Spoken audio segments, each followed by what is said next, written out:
grateful to have Dr. David Cox with us.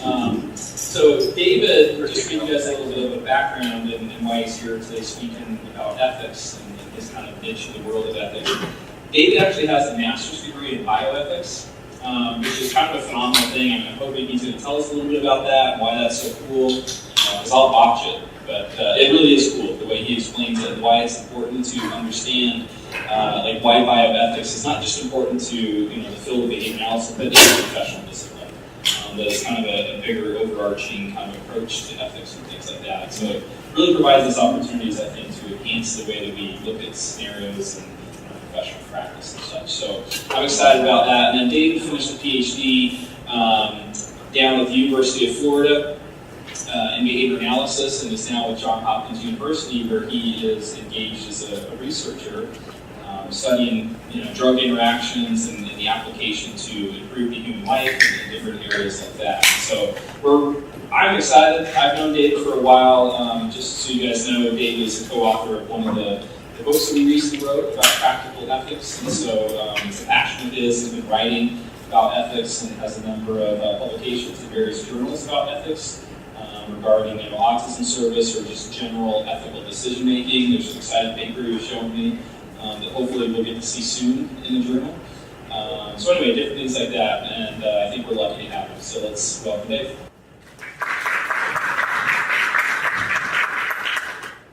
So I always want to make sure I get my thank yous out of the way early on. So I definitely want to thank Melmark for inviting me out for this expert speaker series. It's a real honor to be here. Sean has described kind of what goes on here. I've actually seen the facilities here and seen what people do. It's been really amazing, so I appreciate all the work that you all do, and for inviting me to come chat about this topic today. I also want to thank Dr. Quigley for thinking of me for this. As he mentioned, we've known each other for a while, so I really appreciate this opportunity, especially to talk about ethical decision making, which has pretty much all of my favorite topics wrapped into a single presentation. So I hope you all enjoyed it as much as I enjoyed talking about it. Before we get there are a few administrative things that I want to make sure we get out of the way. I'm a huge fan of transparency in science and research in general, so I do want to note that at portions of my life I received money from the government, so the National Science Foundation or the National Institute of Health, to conduct research that's going to show up in the presentation today. So those were some of the funding agencies for the things I'll talk about. In addition, as Dr. Quigley mentioned, we did publish a book with Dr. Broadhead this last June. I will be citing that book throughout the presentation, and I've been told at some point in my life we're supposed to receive royalties, so I'm going to make you all aware of that. But if you want any of the chapters that I reference in the presentation today, feel free to send me an email afterwards, and you can I'll give it to you for free. So you don't have to buy the book to access any of the stuff that I'm going to talk about. In addition, I'm also a big fan of open source everything. And so if you want a copy of these slides, I believe there's some handouts floating around. You can also download the PowerPoint version at this link right here. Feel free to use them however you want. They're yours to do with what you please. You can just cite this or however you want to reference it. Cool, I think that's about it. So for those that are familiar with offering manuscripts and putting together presentations, you probably at some point in your life came across this recommended advice that in the first paragraph, early on, you're supposed to provide the reader with a reason they should care about the very specific topic that you're going to be discussing. And so in thinking about that for today's presentation, the question then becomes, why care about ethics? Why care about ethical decision making? And that's kind of a big topic. There's a lot that could go into that, and looking around and trying to define or describe why we all should care about ethics, I actually found the introduction to this book by Brian Boone titled Ethics 101. He does a really great job of framing his book. I'm going to take a little bit of a quote from his book on why we should study ethics.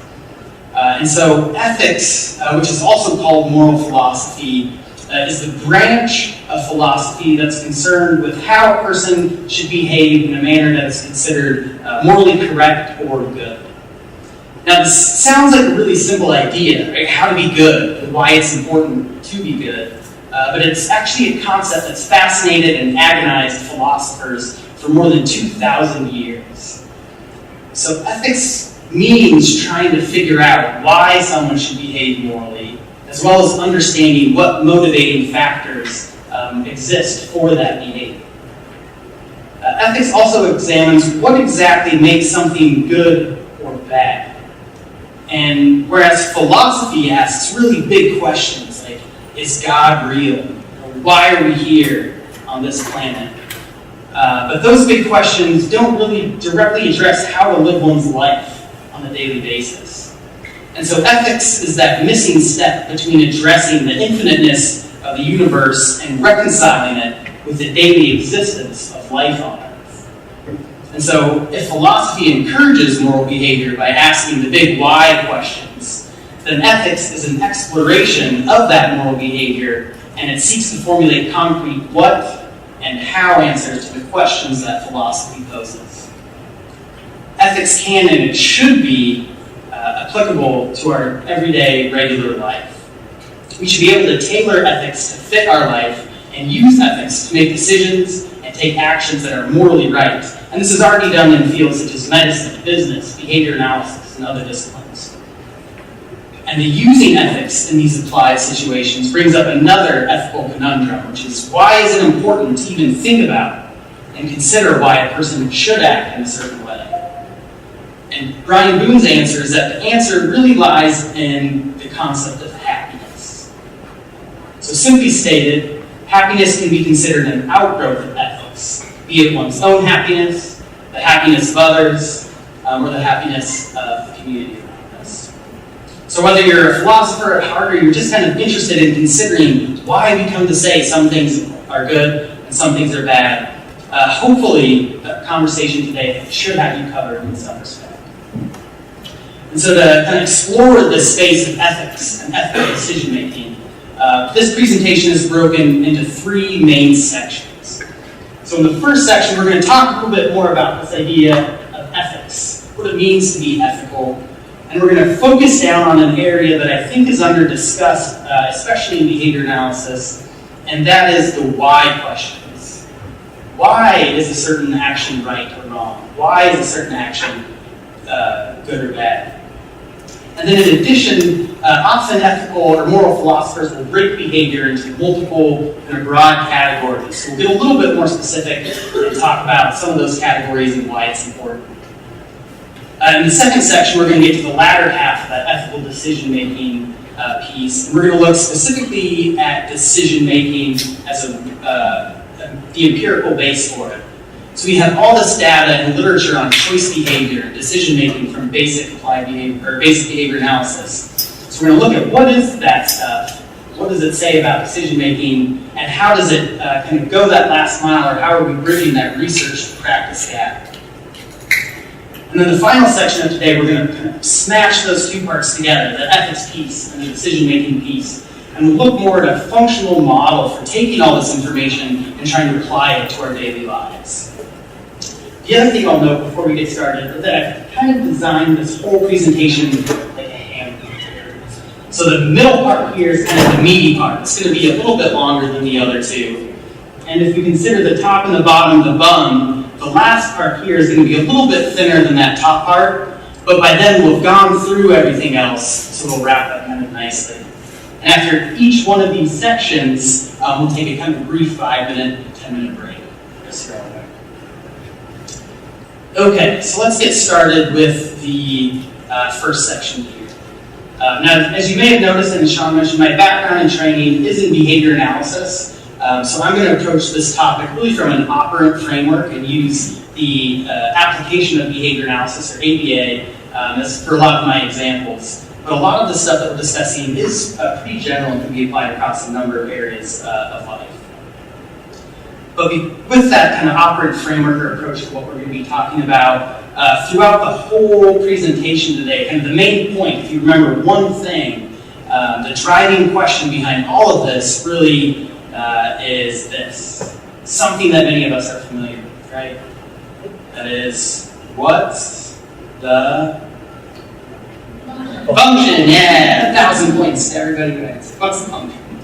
And so for the first section, we're going to be talking about function kind of in one primary way. And that is we're going to talk about function relative to rules. So that's going to be the first one. Now, innumerable moral codes exist in human societies today, as well as throughout human history. And so to make things tractable, I'm going to focus our discussion a lot around the function of behavior analysts following their ethical code.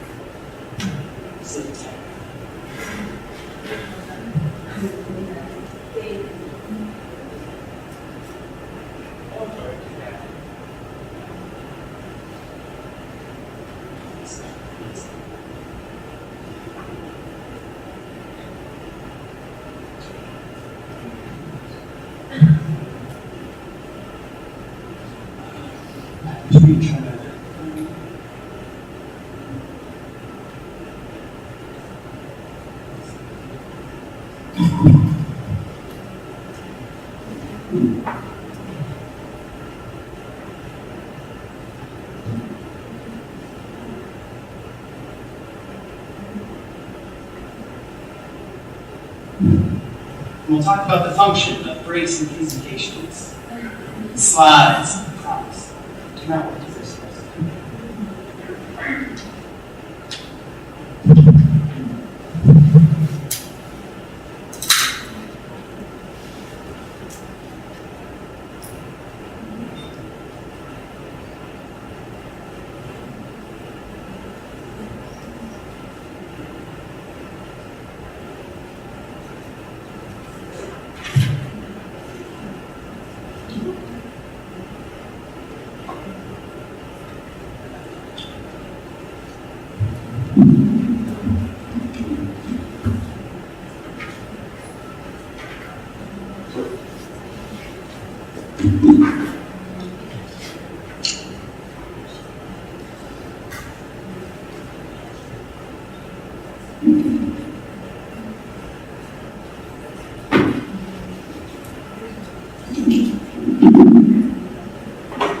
Go ahead and take our first break now. Are there any questions?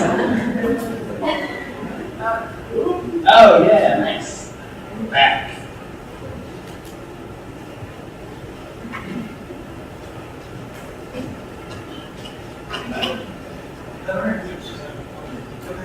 Cool. Yeah, cool. So I'll focus this first section's discussion around the function of behavior analysts following their ethical code. Now, there may be a number of reasons why any one behavior analyst would follow the rules that are outlined in the Code of Ethics, but that's not what we're going to talk about. What we are going to talk about is why, as a profession, right, so a group of people that are working towards similar goals under this umbrella label of board-certified behavior analysts, why we as a profession think that our Code of Ethics contains important rules that other members of our profession, as well as ourselves, should follow. So say it differently, we'll ask those questions: why should we follow these rules? What is the function of these rules for our profession? And as I mentioned before, we'll also talk very briefly about function relative to different types of ethical behavior. And so one area of ethical behavior, that why question, is often labeled as normative ethics. Right? Generally speaking, the behavior that gets classified as normative ethics is all that verbal behavior that may go into somebody justifying why that course of action is correct. Now, a second category of ethical behavior is termed descriptive ethics. And generally speaking, these questions are all about the what. Right? Now, in behavior analysis, a lot of stuff has been written about what is considered ethical behavior for BCBAs or RBTs. And most people are probably pretty familiar with these claims or know where to find them. So we're not going to spend a whole lot of time talking about them specifically, but what we will talk about is the relationship between normative and descriptive ethics, and why distinguishing these two areas will matter in that third section when we get to kind of an operant approach to ethical decision making. Okay, so let's kind of dive into justifying rules. So the science and practice of behavior analysis emphasizes the importance of consequences for changing behavior. But this really isn't anything new. The importance of consequences for changing behavior has been recognized and used by societies for thousands of years. So for example, the oldest written known code of rules that are meant to define what is good or bad behavior and consequences to maintain good behavior is the Code of Ur-Nammu, which is dated back to 2050 BCE. That's 4,000 years ago. This is a really long time, and a lot of stuff has happened between then and now when it comes to understanding the world around us and human behavior. Okay, so for example, modern science arguably began with Hippocrates almost 1,500 years after we already knew that we needed to use consequences to change good and correct behavior. The first published controlled experiments with replications of findings didn't occur for another 1,500 years until Ibn al-Haytham's first controlled experiments were published in 1021. And obviously, as many of us know, this was followed by rapid expansion of the scientific method into all areas of human life, including formal and precise specification for how consequences can change behavior and how these consequences can lead people to follow rules. Now, within this vast expanse of time, people moved all around the globe, forming all types of societies and communities. And each one of these societies and communities had preferences and rules for what was considered the right behavior. And importantly for us here today, each society or community developed many reasons why the people within that community should follow those rules. Now, many different reasons and arguments have been put forth to justify why people should follow rules that are outlining good and bad behavior. And because geography necessarily used to restrict the fluent flow of information, the relatives of most of us here in the United States were likely heavily influenced by rules and justifications from a Western philosophical framework. And within Western philosophy, three dominant ethical paradigms arose for why people should engage in behavior that's labeled as good or bad, right or good, and not engage in behavior that's labeled as wrong or bad. And these three dominant paradigms are virtue theory, consequentialism, and deontology. So let's start with virtue theory. So virtue theory essentially argues that there are some behaviors that are always good or always right, regardless of the context that the behavior may occur within or the outcomes that may follow engaging in that behavior. So for example, honesty, which is partially captured by say-do correspondence, is often considered one example of a behavior that is the right thing to do, regardless of the context or consequences. And that old adage of never tell a lie. Now, virtue theorists would consider honesty to be a virtuous behavior, along with behaviors like compassion and behavior related to justice. And importantly, virtue theorists argue that it is right to engage in these behaviors, period.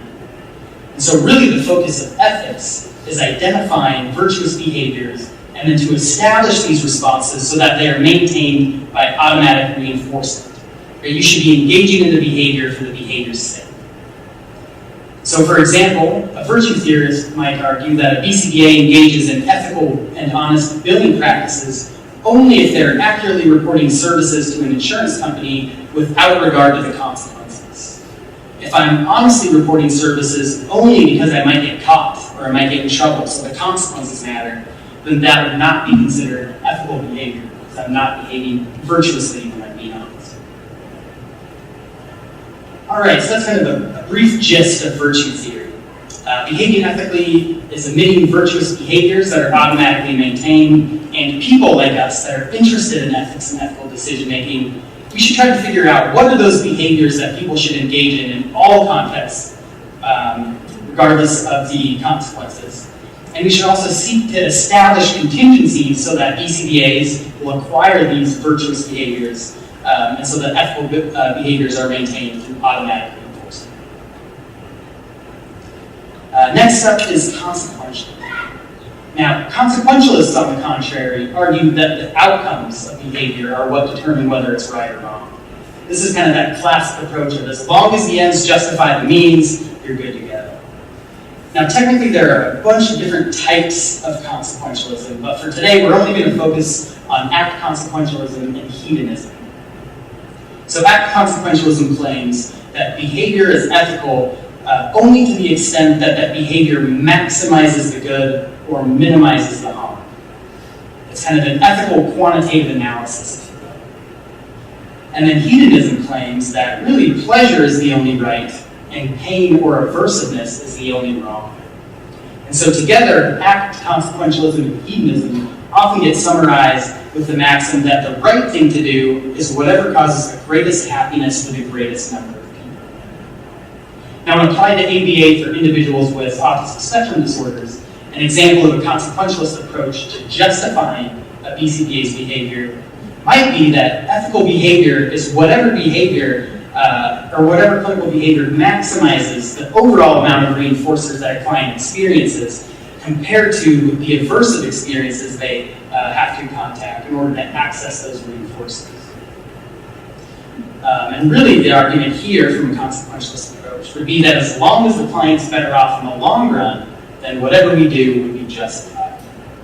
Now, what's also really important to this consequentialist approach is that it's not enough just to consider the actions that you do take, but it's also important to consider the overall amounts of reinforcers and punishers that might be experienced if you did nothing. So the idea is that you should analyze all response options as well as the option of if you did nothing. Okay, so that's an abbreviated version of consequentialism. Ethical behavior depends on the outcomes that result from your behavior, and what we label as ethical or good is whatever maximizes the good and minimizes the harm. And unethical behavior is engaging in any behavior that fails to maximize the good or minimize the bad. Now, the final approach that's dominant within Western ethical philosophy is termed deontology. And deontologists argue that right and wrong really can only be determined by examining behavior in context. And deontologists make their argument by highlighting the weaknesses in virtue theory and consequentialism. So virtue theory seems to fail because there are times when it may be better to engage in a behavior that's actually incompatible with the virtuous behavior. And so, for example, Kant's famous example is that sometimes it's better to lie than to tell the truth. And so he uses murder. Most of us would probably agree that murder is worse than lying. And so most of us would also probably agree that it's okay to lie to somebody if it means that someone else is going to avoid being murdered. So to the extent that we can identify at least one context where virtuous behavior should not be engaged in, that behavior is not virtuous. And virtue theory can fail. So stated differently, that antecedent context becomes really important when we decide whether a behavior is good or bad, and not the behavior in isolation. In addition, if there are really behaviors that are always correct, we would expect to see some kind of consistency in what virtue theorists argue are virtuous behaviors across time, space, and cultures. But for most virtues that have been espoused by one culture or one society, another culture or society fails to see that behavior as virtue. So, for example, in ancient Spartan culture, it was considered virtuous to have a warrior mentality and be ready to fight to the death at any moment. However, these virtuous behaviors are unlikely to be endorsed by a pacifist society or culture. And so this whole idea of cultural relativity then calls into question the whole concept of virtues and virtue theory and virtuous behavior. Finally, virtue theory is also often criticized because it's not action-based. That is, virtue theory really focuses on the intention of the behavior, with the assumption that a virtuous behavior will behave virtuously because they are virtuous. And not only does this get into some circular reasoning, but it's also not very helpful when we're creating laws or moral codes that are meant to guide the behavior of those around us. And it's mainly because we can't observe, reinforce, or punish intentions, only behavior. Now, consequentialism also seems to fail for three reasons. First, the consequences that result from our behavior are often out of our control. So even though some probability of different outcomes may be known based on our learned history, it's impossible to know all of the outcomes that will result from any given response. And so, in the deontological argument, it seems unfair to rest statements of right or wrong only on the consequences of our behavior when there are likely unknown variables that will also influence those same outcomes. This is kind of that classic notion of the butterfly effect in which chaos theory tries to understand and describe mathematically.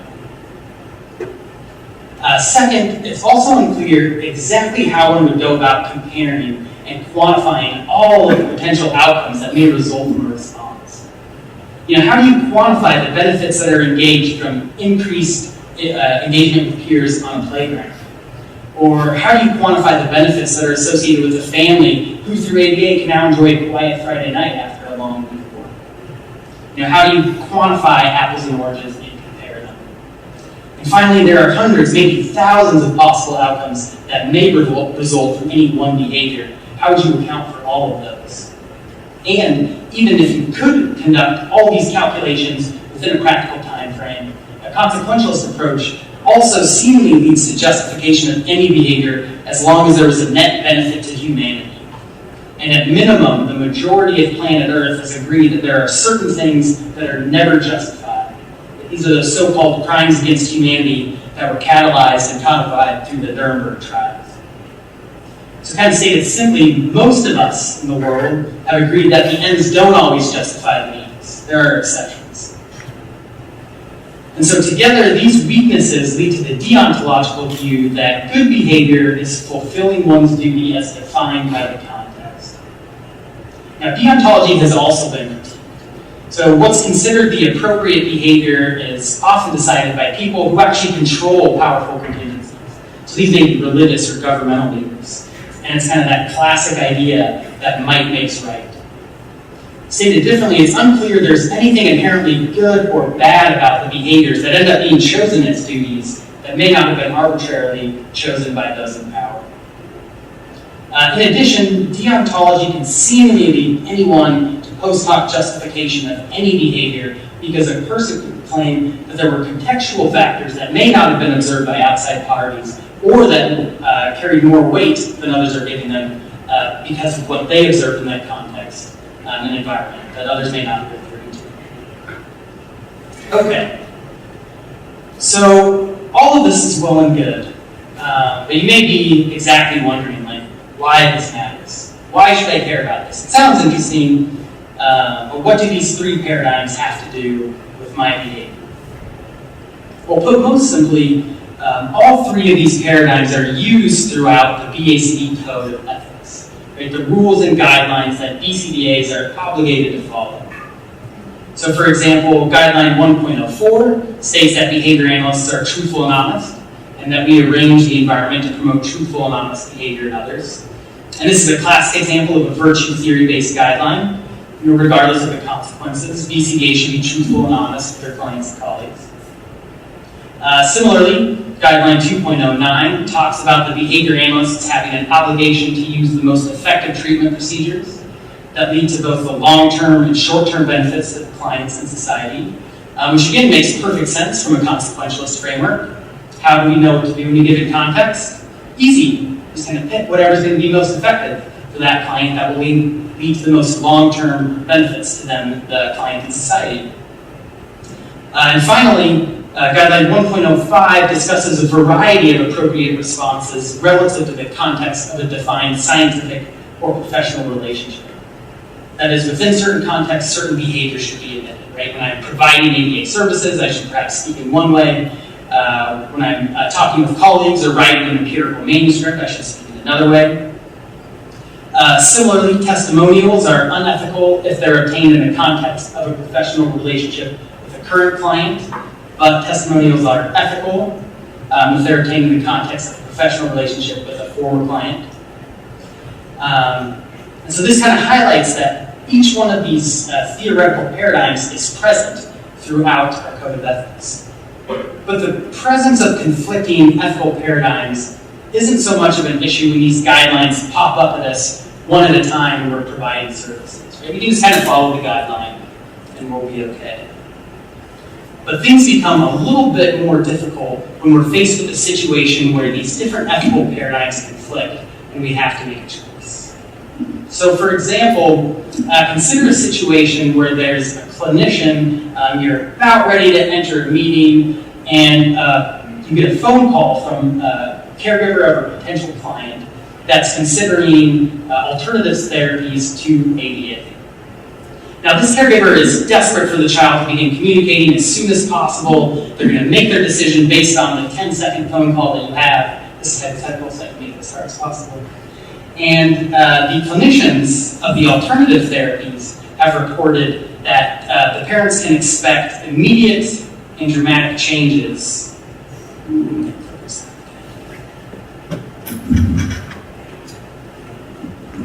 So the clinicians of this hypothetical alternative therapy, they reported that the parents can expect immediate and dramatic changes in communication across all environments.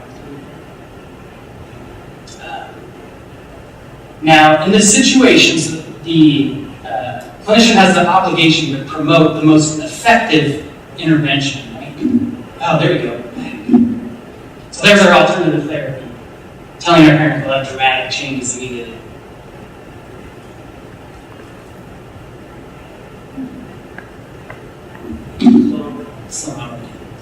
There, I can use the clicker though to get through that out, or my mouse. Yeah. Okay. Yeah, so the clinician has the obligation to promote the most effective intervention. But we also know that in honesty reportings that ABA or speech therapy may take some time before the changes in communication are observed. They risk losing the client in that moment. And they also risk the client being exposed to a potentially harmful intervention. In contrast, the BCBA also in theory could lie about how long it may take for their services to lead to the changes in communication the caregivers are seeking. And in so doing, they might increase the likelihood that the client and the caregiver will go with ABA therapy. Okay? So here's our hypothetical situation. The practitioner has to make this decision on the spot, in the moment. And again, it's overly simplified in a restricted context. Now, I want you to all take a few minutes and chat with someone around you and answer this question. But as you do, I want to encourage you to use what's called argument visualization. So this is a tool from philosophy for organizing logical arguments that has its roots way back in the 1800s. And what it does is essentially uses these tree diagrams.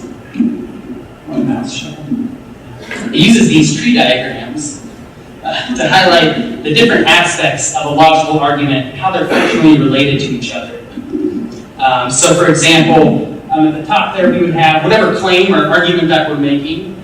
But again, it's often not enough just to stop there. We have to say why we think that claim or argument is true. That's our reasons.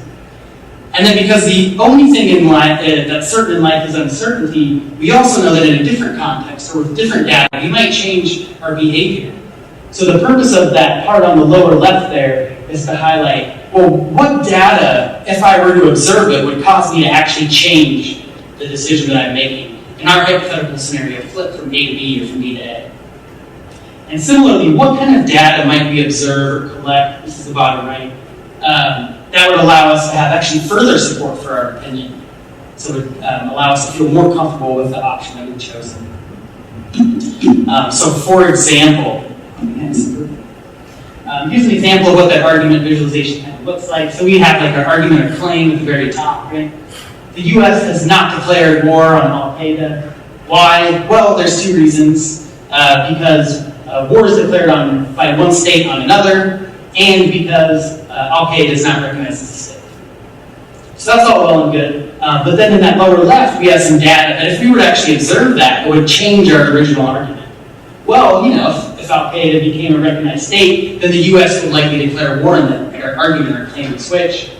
And there's also some data that we could go out and collect that would give further support to our position, right? So maybe we do some research and we realize it turns out there's a number of steps until you become a state, and Al-Qaeda is nowhere near any of this. So statehood is not imminent in this hypothetical example, so that further supports my original claim.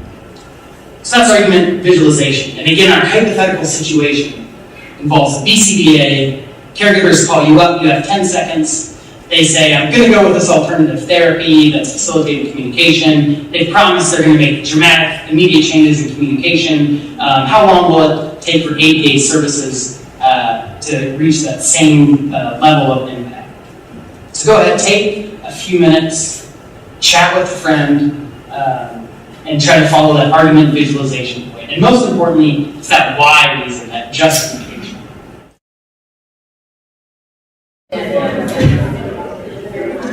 Okay, let's bring it back in here. Now, one of my favorite games when I was in elementary school was called Heads Up Seminar. Anybody play that game?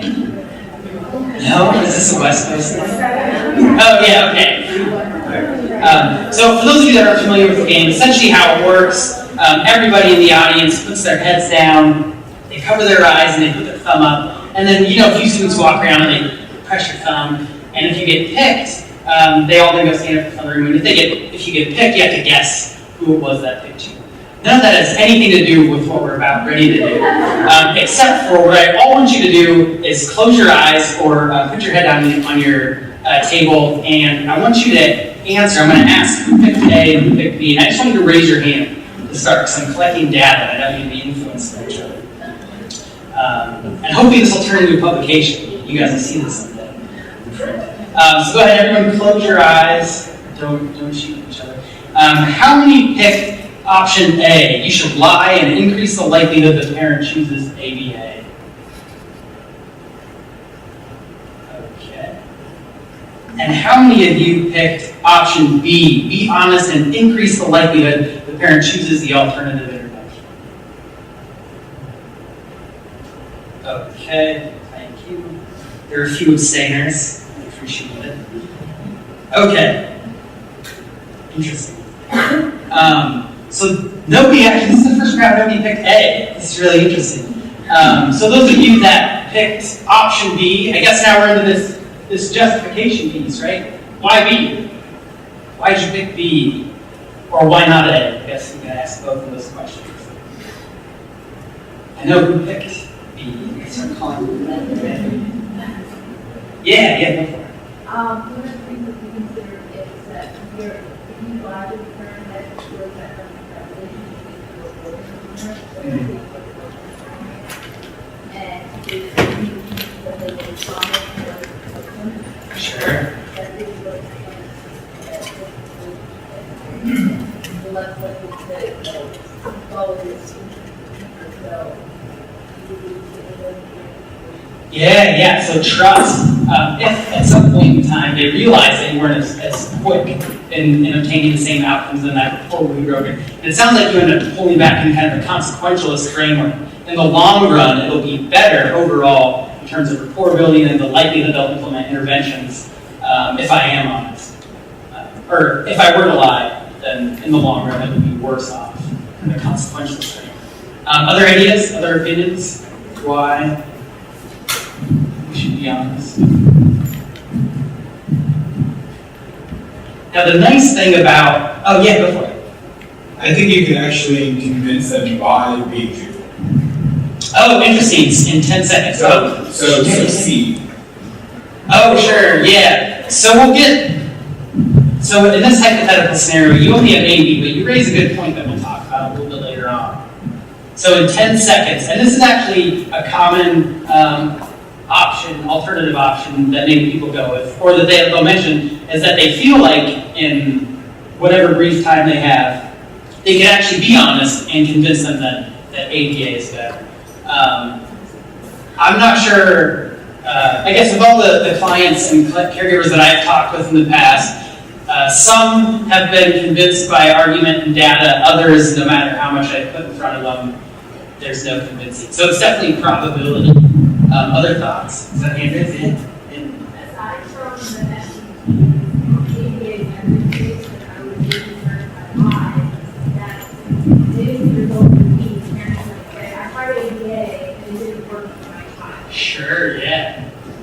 So the comment was that kind of coming back on the field, this kind of label of ABA, and if I try ABA and it's not successful, then in the longer, maybe they'll never come back to ABA. If they start spreading that around to other parents and caregivers, Yeah, that seems like it's a very consequentialist framework as well. In the long run, the client may be harmed by never going back to ADA. Or even that label of evidence-based practice can carry all sorts of verbal associations with that. So yeah, good one. Other ideas? Yeah. Is the right thing to do? Okay. But it's the right thing to do, to be honest. Right. Yeah, virtue theory, I like it. Yeah, that's a common response. And the one thing that I hope you all are kind of getting at here too is there are multiple ways that we can justify these things, and the nice thing is there's no data on any of this. So there's no right or wrong answer, so feel free to throw out whatever you have. I think if I were going to go with A, I think the argument that I would make would be from the client's perspective. Okay. I'm saying that I'm trying to do the best that I can to try to make sure that client is exposed to a potentially harmful treatment. Especially because some of the treatments out there could be pretty physically harmful as well. And depending on what it is that's being presented, obviously we don't have that context. But if it were being in a situation, A might be, in my opinion, the better option. Yeah. So to kind of, for those that may not have heard it, the idea was that, and this is actually a really common, it has a term in bioethics, it's kind of a bad term, it's called paternalism. This idea that the expert, the healthcare professional, knows more than the patient, or the client, or the individual, and so that they can do things such as lying in the best interests of the client, because the client or patient may not know any better. That would probably fit within different. I guess it depends on how you argue it. But yeah, that's an interesting point that not many people brought up in this situation. Other ideas? Thoughts? Curiosities? Yeah, nice. I like it. Go for it again. So, what are your thoughts on taking a different point of view? For you tell them the truth, they do pick the alternative treatment, and that is their way of learning to choose with more science and evidence. What are your thoughts on that ethical argument? Well, I mean, I guess so. The interesting assumptions there would be that the alternative intervention would be unsuccessful. So, in this case, with with facilitated communication, I'm not sure if people have seen some of the videos out there, but it looks very effective. So, my first curiosity is I would be hesitant to assume that therapy would be unsuccessful. In terms of what the parents observing, because the kids sitting there communicating things they never perhaps communicated before. The other aspect to that is that there are some interventions that have resulted in very significant harm to the client.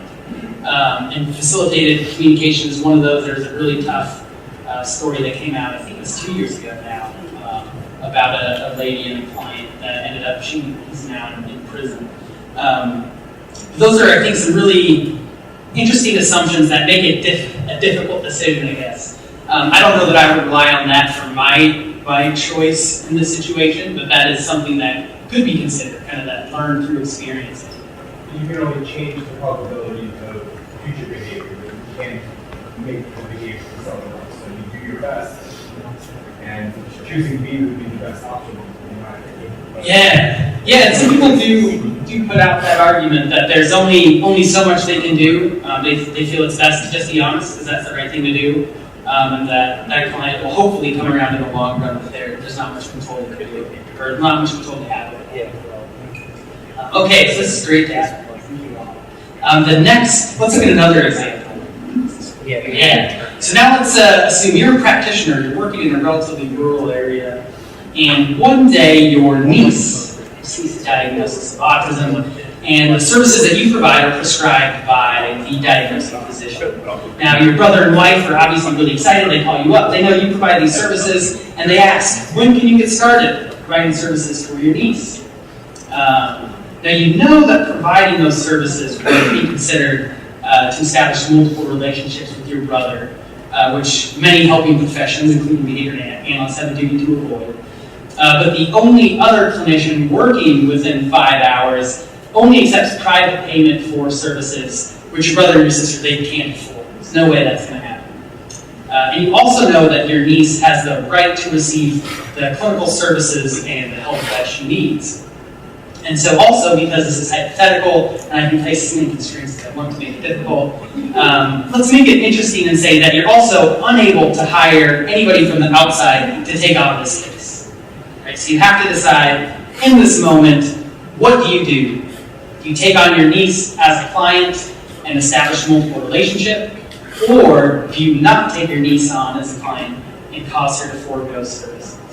And again, I would encourage you to use the argument visualization platform to, again, most importantly, identify your reason why. And data, too.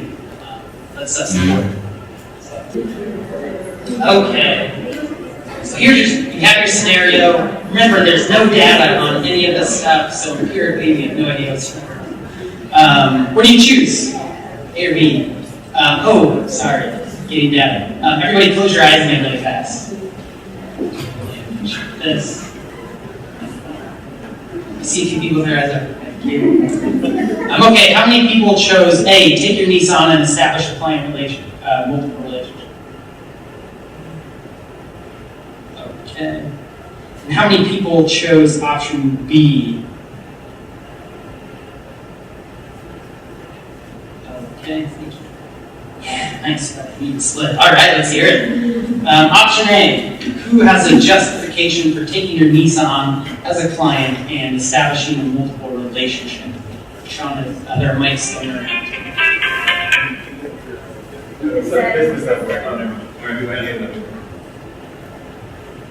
Yeah, no, you are. I saw you already. Yeah. If there is no other option for this person to see services, if there is no other option for this person to receive services, then the justification is that more harm may be done to that individual if they don't receive any kind of services. With the caveat that as soon as you can refer that individual to other services, you do so. Sure. Yeah. Classic consequentialist approach. Very, very common. Other ideas?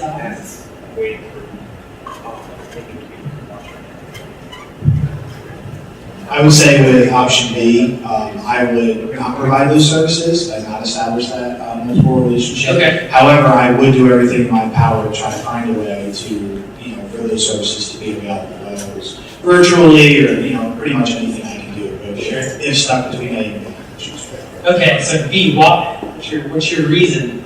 My main reasoning being that, especially with family members, it can be really tough, and your partnership makes business, especially payment, with a family member, especially somebody so close to your family. Sure. And it can become a sticky situation. You can cloud your judgment on how you would provide services to a client, or maybe force you to make decisions that are potentially more rash and could, ethically violate other things that you wouldn't do if the client wasn't related to you, because you want to have a positive effect on their behavior. Sure.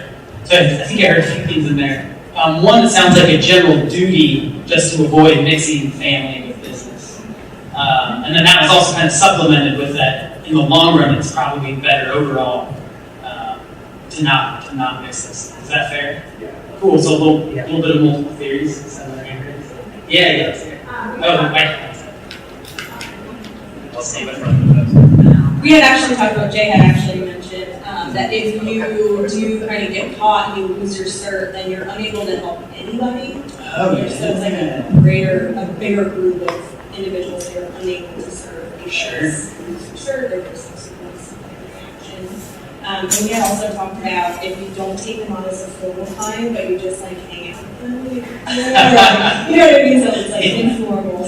Yeah. There's no legal contract with money being exchanged where they can offer this. And I think that notion, especially with the BCBA certification, the obligations to adhere to the guidelines, or you could lose your certification, is a very real contingency. That's another common justification that by losing my certification, that actually hurts more people than just perhaps that one. I would lend them the money to get somebody else to do the services. Oh, sure. Close relative of mine, I just lend them the cash. Yeah, so you fund their payment to go private. That's an interesting alternative. See, I don't think anybody's ever come up with that. I guess nobody has the money to pull that off. Yeah, I mean, it's hypothetical, sure. Let's do it. I like that. That's interesting. Allows you to get around it. Other ideas, thoughts? Yeah, and again, remember these are all no right or wrong answers. As we kind of highlighted here, everybody is mixed in terms of what they would do and why they would do it. Now, obviously, life is much more complex. Software centers updating. There we go.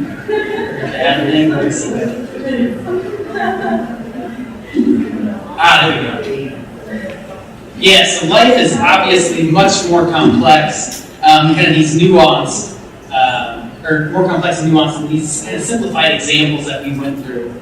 Yeah, is this software center? Can you ignore it? There's a hide button that's teasing me because it's not hide. That's okay, I'll see if I can move it out of the way or something.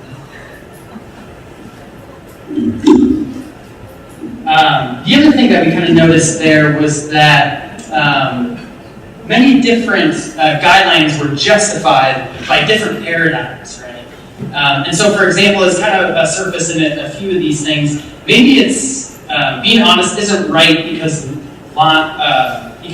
being honest is virtue, but maybe lying is bad because it results in poor outcomes in the long run, right?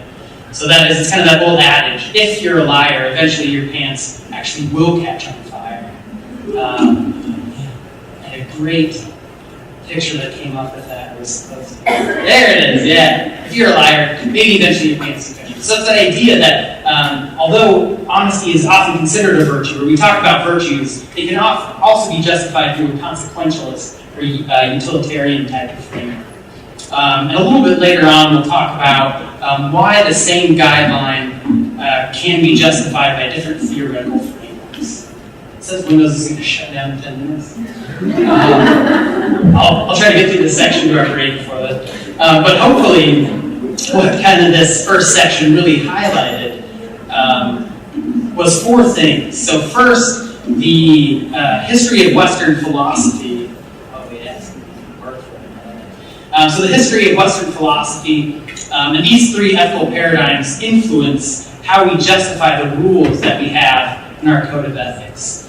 Second, these ethical paradigms logically conflict and they're not consistent with each other or compatible.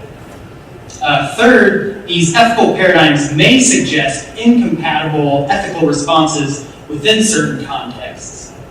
And finally, very reasonable, well-intentioned people, such as ourselves, we're bound to disagree on which ethical paradigm is most appropriate in each of the contexts. Now, these kind of ethical dilemmas are difficult to resolve, and they have kept philosophers arguing for thousands of years. Right? Really smart people, probably smarter than any of us. But this is exactly where I think an operant approach could actually significantly contribute to the dialogue of ethics and ethical behavior. All of the logic in the theory that I presented is just verbal behavior that's been selected and maintained within various cultural groups throughout the course of human history. Right? Alternative rules for correct behavior exist, and alternative justification schemes exist. That is, there's nothing really inherently perfect about the rules that we've chosen to guide our behavior. Culturally, it's what we've been taught is correct, and even our patterns of logic and reasoning that are used to justify rules are learned behavior.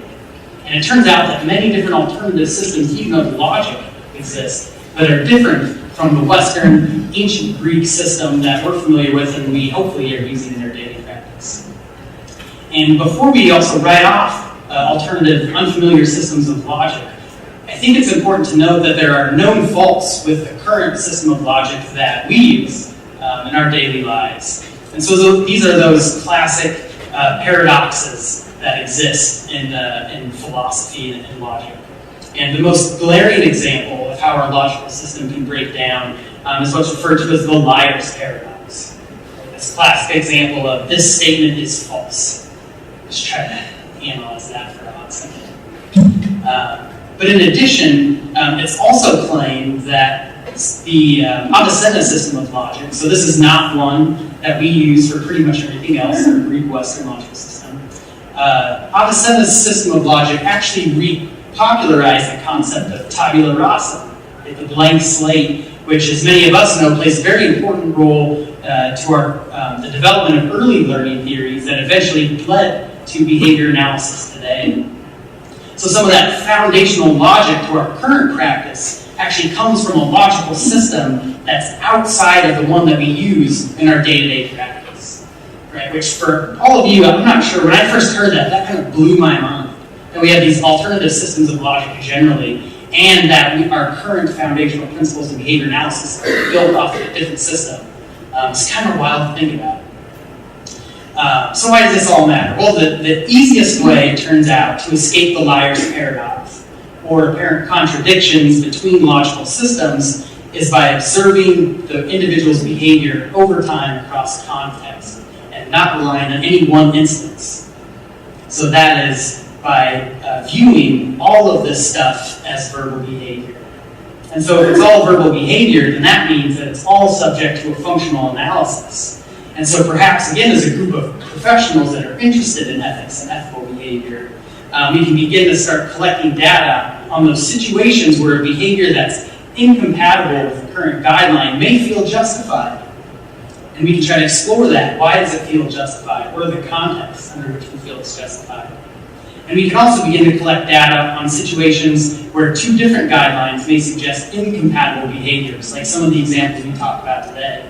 You know, what do we do in those instances? Which guideline are we picking, and why are we picking it? And if, as a group of clinical professionals, we can begin to systematically examine when and why we follow or violate ethical guidelines, then we can determine what rules are most functional toward the outcomes that we might seek to achieve in our practice. And interestingly, despite the emphasis of consequences in the science of behavior analysis, we actually really don't know much about these consequences of the ethical decisions that we make in our daily practice. We don't know what that looks like. Okay, so before we let's just do that. So clinical professionals may violate a guideline for what they consider to be rational and justified reasons that, as mentioned at the very beginning of this, verbal behavior about why we should engage in a particular response is often distinctly separated from verbal behavior about what a person should do, or at least within ethical philosophy. And as an analogy, I really like to think about this distinction like going down a mountain with snow sports, right? So maybe we're all hanging out up here at the top, and we all realize that, or we all have the same goal that we want to get down to the bottom of the mountain, right? But we may disagree on why.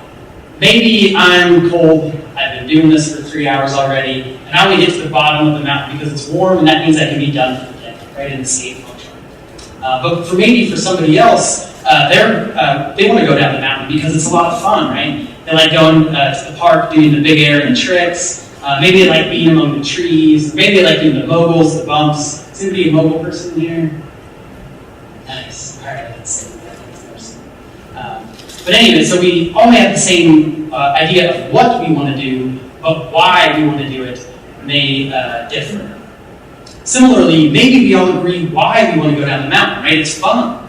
But we may also disagree on how to get down the mountain, right? That's that descriptive ethics portion, right? So there are all sorts of runs, all sorts of ways to get down the mountain. And we can actually accomplish the exact same goal, but end up in different spots. And similarly, even if we end up in the same spot, there are all sorts of different paths down to that bottom. And even if we choose the same path, there are also different ways that we can go about going down that same path. Right? We can ski, we can snowboard, we can sled if you're feeling crazy. We can do the one ski, those are kind of cool. Never done that, it sounds looks like fun.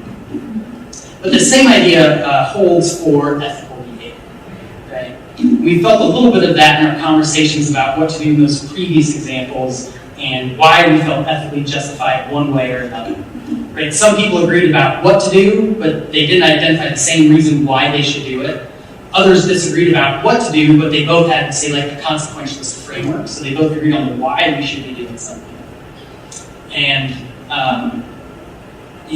so this kind of highlights why these two areas of ethical behavior are often separated and distinctly treated within kind of an ethical framework. And so why this all matters functionally will actually become much more clear when we get to that last section of the discussion today.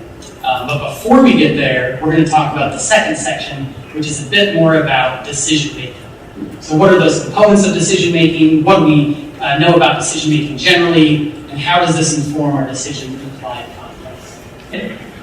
So in that first section, we talked about ethics and ethical. And in particular, we talked about three of the many. Those are by no means a comprehensive set of foundational paradigms for how we might justify why a behavior is considered good or right or bad or wrong. We talked about how that's very relevant to the codes of ethics for behavior analysts, as well as pretty much every healthcare profession has multiple paradigms that pop up. And then we also talked about the difference between normative and descriptive ethical behavior. So we had normative is why, and descriptive is what. And so in this section, we're going to get a little more in depth about decision making. And we're going to do that by taking two conversational stops. For the sake of time, I'm going to skip that topographic map, but it's really just kind of a summary, so that's okay. So first we're going to talk about what I even mean by decision making and why I choose to keep that term decision making. And then after that, we'll talk about going the last mile. That is, there are hundreds of articles that are published every year in a variety of different behavior analytic journals. And as researchers, we often dream that all that hard work and time and effort that goes into conducting research and publishing our findings is actually used by people that practice ABA. But we don't really know what this looks like or how often this happens. And we don't really know what exactly people are doing when they're choosing between different evidence-based procedures, or what exactly they're doing when they make other choices that involve other aspects of service delivery that we know carry ethical implications. And then finally, as I mentioned, I have a nice graphic here talking about the topographic map. But again, this section just kind of summarized things. I had a nice fun analogy that I was going to play with there, but don't worry about it. And cool. Okay. So decision making. What exactly do I mean by decision making? Well, I'm going to argue that decision making involves at least three areas of the behavior analytic research literature. The first is choice. So as with much human and organismic behavior, decision making can be characterized as choice. And the classic definition of choice is a situation where an organism has two or more different behaviors they can engage in at a defined point in time. Now, when we stop and think about this, technically there are dozens, maybe hundreds of things we could do at any one moment in time. Right? I could sit down and continue giving the presentation. I could just walk out. I could just turn around and read my slides, or I can stand here and continue engaging with you. One of those many is selected. And even the rat that's in an operant chamber can and will engage in all sorts of behavior in addition to pressing the lever, such as grooming, exploring the operant chamber, rearing, and perhaps getting even a little physical exercise and dancing. Now, this notion that there are always dozens of behaviors that we could emit at any one point in time led to Herrnstein to famously state that all behavior is choice. But to make research a little bit more tractable, or our applied settings a little bit more tractable, usually our operational definition of choice is all measured responses relative to two or more measured schedules of reinforcer delivery. And that will be important in that last section when we talk about a functional approach to ethical decision making. Now, for rats and pigeons in operant chambers, this typically involves lever presses or PEX-like keys. For humans in a laboratory setting, it may be button clicks on a computer task, maybe selection of arbitrary responses, or perhaps activity selection from among available alternatives. And some researchers have even had some pretty decent success pushing this idea of measuring concurrently available responses and reinforcers out in non-laboratory settings and seeing the same findings that we get in our controlled environments. Now, all of this research and work on choice has led researchers to identify a number of outcome characteristics that will influence choice in both humans and non-humans. Now, one pattern of choice that I've already alluded to a little bit is called matching, or interval matching. So that is when the frequency of reinforcement available differs between concurrent variable interval schedules. Right? So each option pays off after a certain amount of time has passed. The amount of behavior that's allocated to each one of those alternatives will approximately match or equal the amount of reinforcement that's obtained on that reinforcement schedule. So in this hypothetical example here, we have a left key that, say, leads to 6 reinforcers per hour, right, so be at 10.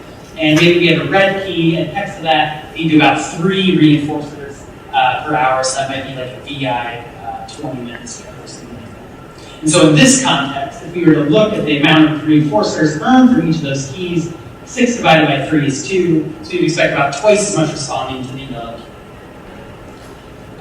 However, if the reinforcement schedules are variable ratios instead of variable intervals, we tend to see exclusive responding to that lower ratio alternative in a free operand format. But as soon as we take that free operand format and we switch it to a discrete trial format, which is very similar to what we do in a lot of our practices in behavior analysis, we actually observe a pattern of responding termed probability matching. And so this is, again, what we see here is that the amount of behavior that's allocated to one alternative approximately matches the probability that each response will actually pay off over time. Now, all 3 of these different kind of free operand and matching scenarios could really be labeled under the label of reinforcement amount. So that is the responding on concurrent schedules of reinforcement is influenced by the amount that each alternative pays off over time. So how does this relate to ethical decision making? Well, let's say we replace the pigeon with the behavior analyst and grain with money for clinical services. If the BCBA has a choice between these 2 options, all else being equal, basic research suggests that the practitioner will likely spend all or most of their time on the contracts that pay more. Right? And this makes sense. Because it's a job and the BCBA is trying to make a living. But spending all of one's time on higher paid contracts might be difficult to ethically justify if we start to consider who is being covered by the contracts and that these same contingencies are operating on all practitioners in the same situation. Okay, so clients with Medicaid are obviously no less in need of services than clients with insurance coverage, and if left unchecked, contingencies of reinforcement may lead to Medicaid clients being proportionately underserved. Now, this doesn't mean that BCBAs can't run a financially stable business, right? They need to keep the lights on and continue to offer services. But if 30% of people that are living in any given area and that contact me for services are from Medicaid, and I'm justly allocating my resources and my services to all those that contact me, then perhaps 30% of my clients should be Medicaid. That might be a way to ethically justify how we create caseloads through funding streams. Now, this idea of amount influencing behavior is also often why accepting gifts is considered unethical. And so there's a defined process whereby a client is able to receive a set amount of a BCBA's time and resources in exchange for a set amount of money. Now, the historical account of the development of market contracts is well beyond the scope of our presentation today. But suffice it to say, there are reasons that this current system exists to protect both the consumers as well as the providers from getting ripped off. Now, the end result is a system where a BCBA agrees to distribute their time in a manner that's agreed upon by the outline contracts of each client. And so if one client adds reinforcers in the terms of gifts into the system, then the clinician's behavior might shift ever so slightly more towards that client and deviate from agreed upon contracts. This may not be fair to other clients who can't afford gifts, or unfair to other clients that may be unaware that this system exists. And also, because of the automaticity of reinforcement processes, we may not even be aware that something like this is happening. Okay, so the amount of reinforcers for each option matters, and amount may influence ethical choice and ABA service delivery. How about discounting? So this is an area of basic research that has absolutely blown up in the last few decades. So these Google Scholar searches were done this morning. And you can't see it, I guess it's kind of light up there. But if I search temporal and delay discounting, so those terms are often used synonymously, we actually get about 210,000 articles. And this is actually, I gave a similar, or used a similar slide 2 months ago, And that's up from 195,000. So in 2 months, that's 15,000 articles that were published on this topic. That's huge. Similar for probability discounting, 163,000 articles, which is up from 157. It's big topics of research on choice right now. And central to both delay and probability discounting is this idea of reinforcer value. And essentially what this means is how much behavior you can actually get for that reinforcer. Okay, so for example, let's say I want to know how much you value one apple. Well, I can make access to that apple contingent on you completing some amount of work. And over time, I can vary the amount of work required to earn that apple more and less until eventually I determine that you value apples enough to complete, say, 5 worksheets. Now, if I'm interested in studying variables that influence reinforcer value more generally, apples aren't really helpful. You know, some people absolutely love apples, and they'll complete up to 100 worksheets for them. Others, not so much. Right? There's no amount of work that an apple will reinforce. So because of this, often in discounting studies, researchers will use money. Almost everyone will work for money. Most people have an experience working in different ways to access money in the form of paychecks. And actually, this paycheck idea highlights one relevant dimension of reinforcers that affects their value, and that is delay. So I've never heard of anyone who actually receives a notification from their bank that money has been added each time they complete a work-related task. Right? Typically, people receive paychecks weeks, maybe months after they've actually completed work. And if you were to stop paying people, they're probably going to stop showing up at work. So it's relatively safe to assume that money is a reinforcer. So the typical delayed discounting study has participants make a choice between different amounts of money that occur at different delays. And let's imagine I'm an independently wealthy researcher, which, if you know, I'm independent. And I actually have unlimited amounts of money to make these payouts. And right now, in this moment, I'm giving each one of you a choice. I'll give you $950 right now, just walk up here, I have a big bag of cash. Or, if you can wait 15 years, I'll give you $1,000. Now, with a quick show of hands, how many of you would take $950 right now? People who are already ready. Oh, yeah. Did anybody not? There's only been one person who had. Oh, yeah, okay. Nice. I like it. You should try that, please.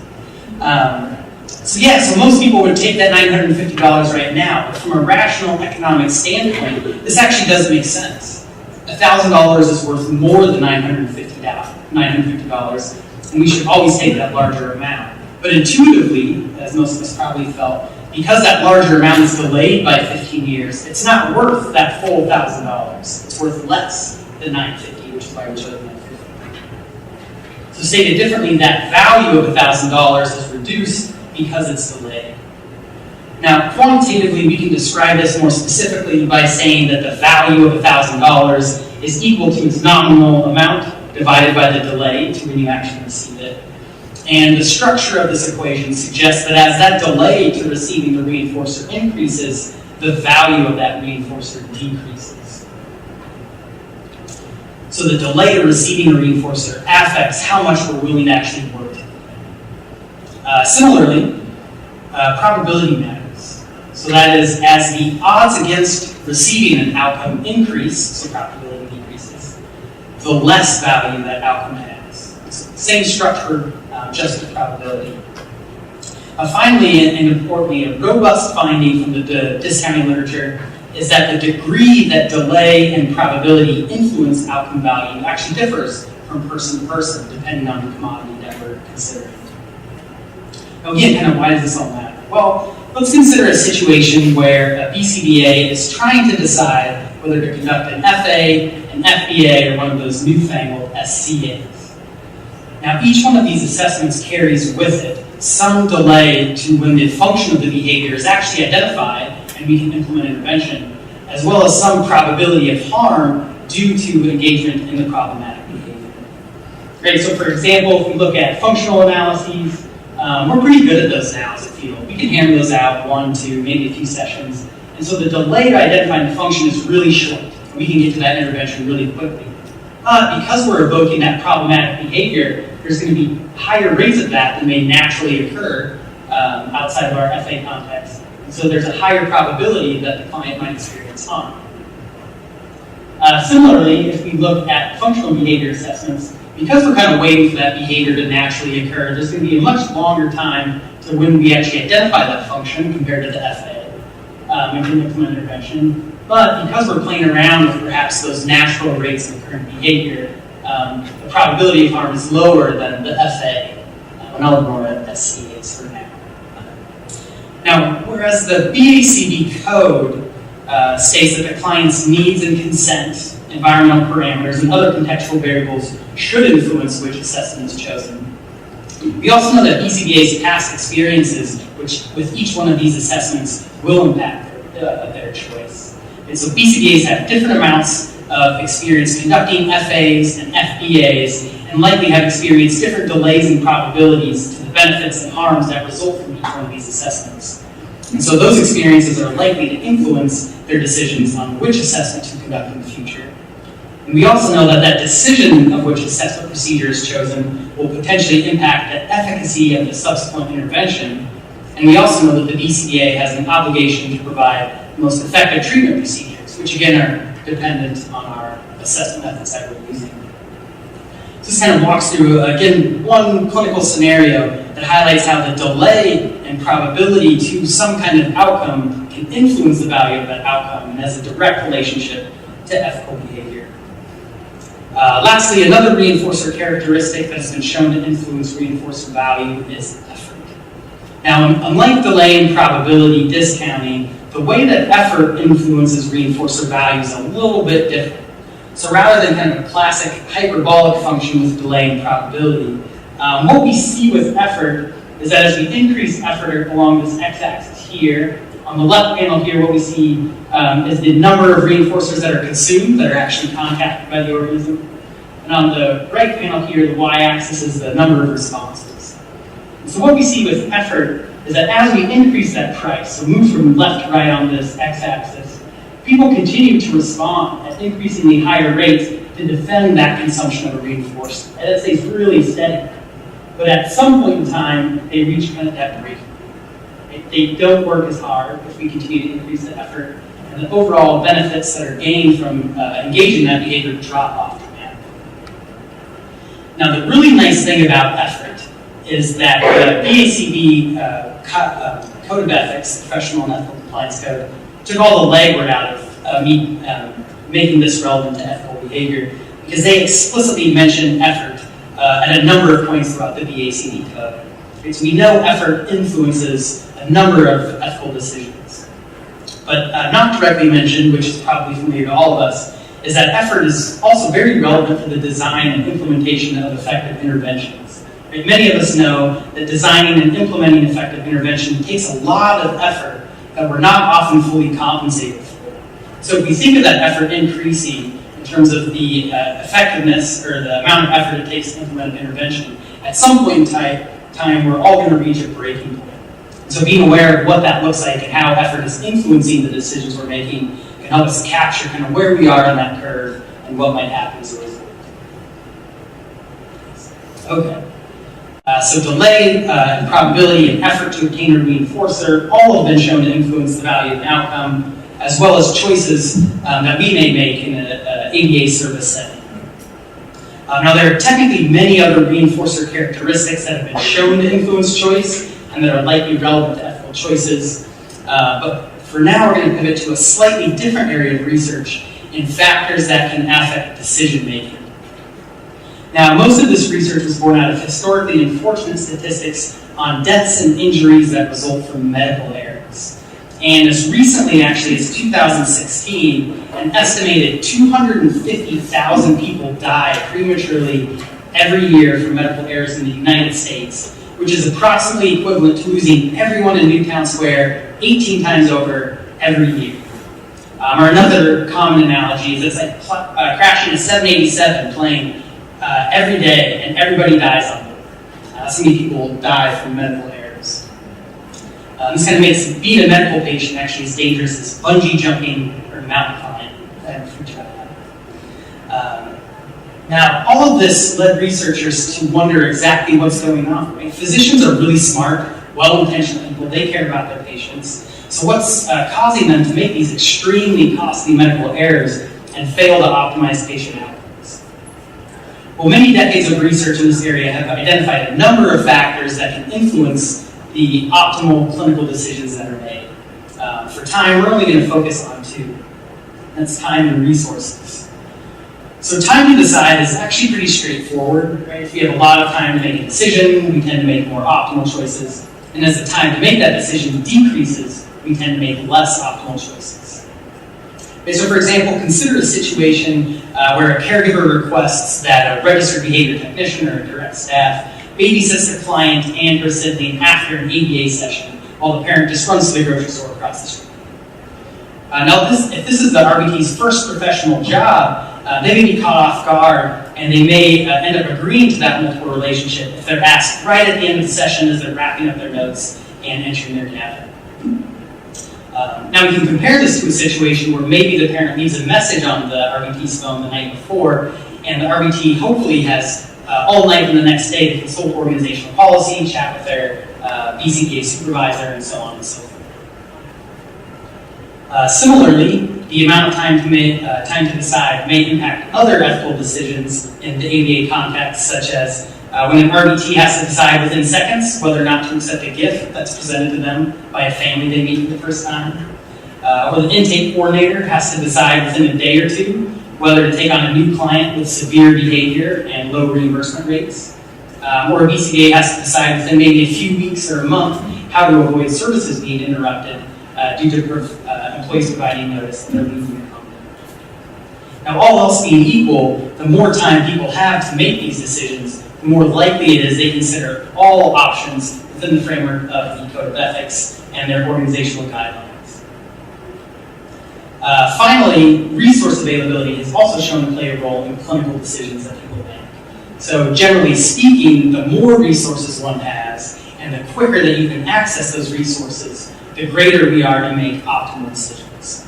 And the less resources that we have, or the longer that it takes us to actually contact those resources, the less optimal decisions we tend to make. Now, resources can obviously come in a variety of forms.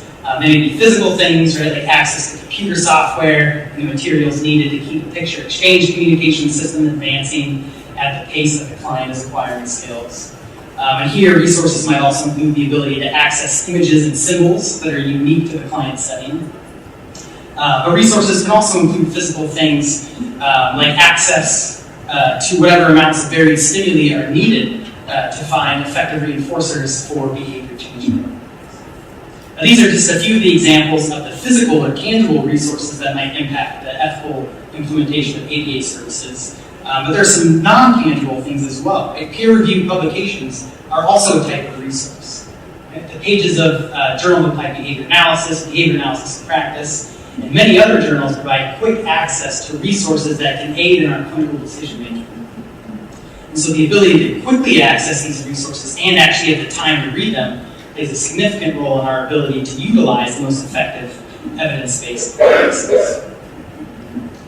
Finally, very few resources actually exist that outline procedures and assessments that behavior analysts can use to make ethical decisions that are either not directly covered by each person's code of ethics, or what to do when two different guidelines conflict, like some of the examples we talked about earlier.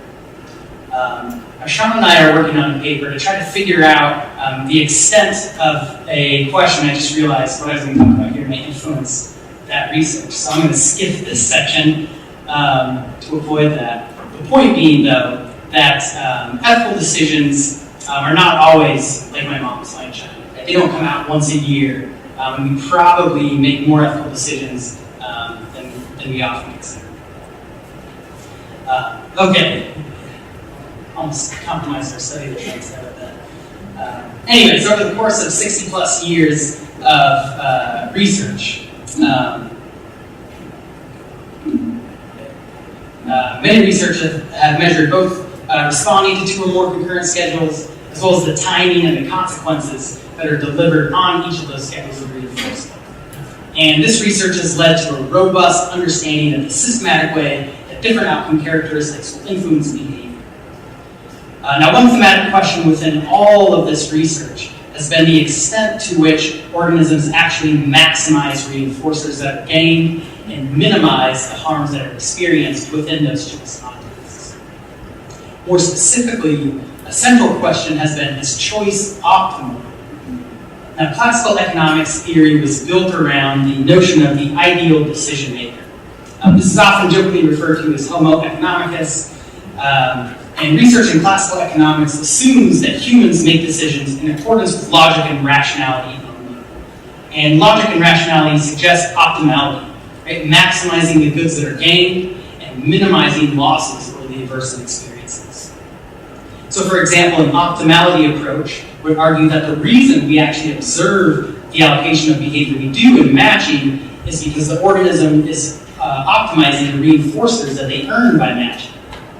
So here's an example from a paper from Baum in 81. On the x-axis here, we have the ratio of responding to two different schedules. We have the ratio of responding to a VI20, right, 16 off every 20 seconds, as well as VI60, so once every 60 seconds.